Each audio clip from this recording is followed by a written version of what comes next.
Well, sadly, your chances of getting skin cancer keeps going up. This year, nearly 5 million people will be treated. Many more will have biopsies to see if suspicious moles are cancerous. And that's where a UT professor thinks he can make a big difference in their lives. Betty Cross gives us a look at his fast, lower-cost, pain-free way to detect skin cancer. Another day.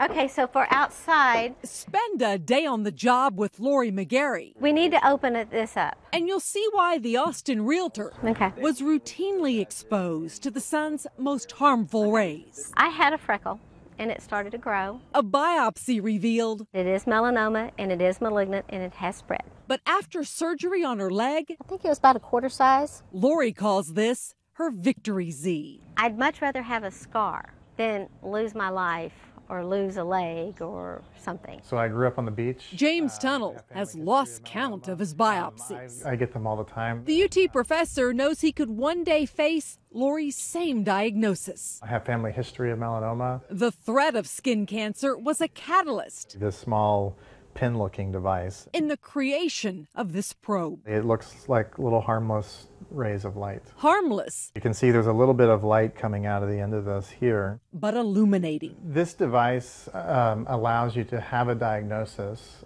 without having to take a biopsy. Here's a melanoma, the most deadly form of skin cancer.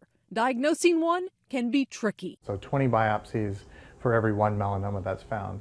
And there are some studies that say it's even up to 50 to 1. Tunnell says the screening tool could eliminate the need for unnecessary biopsies. The whole measurement takes just a few seconds. Instead of removing the skin lesion, this light would simply shine over it. It basically measures absorption of different types of proteins. The computer system would then analyze changes to the way the light interacts with the skin tissue. This particular measurement actually can measure oxygen consumption. A recent study was revealing. It showed us that we could diagnose melanoma with perfect accuracy. Lori's incision to remove a melanoma tumor is still healing. With vanity and everything, people do get worried about scars and they hate pain and they don't want any stitches. All reasons why she's hoping the next time a doctor orders a biopsy, a beam of light, not a knife, will help make the diagnosis. I think it's going to make a big difference. Betty Cross, KITV News.